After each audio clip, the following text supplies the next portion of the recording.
স্বৈরাচার বিরোধী আন্দোলনের প্রিয় সহযোদ্ধারা, আপনাদেরকে যেরকম বিজয়ের শুভেচ্ছা জানাচ্ছি, একই সাথে অনুরোধ জানাচ্ছি সারা দেশে কিছু সুবিধাভোগী এবং আমাদের এই বিপ্লবের যে সম্মান গৌরব বিনষ্টকারী একটি গোষ্ঠী লুটতরাজ, হামলা, অগ্নিসংযোগ চালাচ্ছে, সংখ্যালঘুদের উপর অত্যাচার করছে এবং ভিন্ন মতাদর্শী মানুষের উপর নিপীড়ন চালাচ্ছে।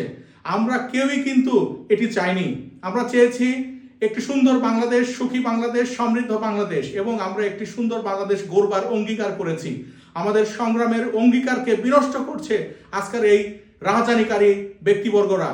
আপনারা যেখানেই থাকুন না কেন, আপনারা যদি আমাদের এই সংগ্রামের আদর্শকে ধারণ করেন, তাহলে মনে রাখবেন আমাদের অঙ্গীকার হচ্ছে আমাদের দেশকে গড়ে তোলার। কখনোই ধ্বংস দিয়ে দেশকে গড়ে তোলা যায় না। যে ধ্বংসযজ্ঞ চারিদিকে পরিচালিত হচ্ছে, সেটার সাথে আমি দৃঢ়ভাবে বিশ্বাস করি যে আমাদের এই সংগ্রাম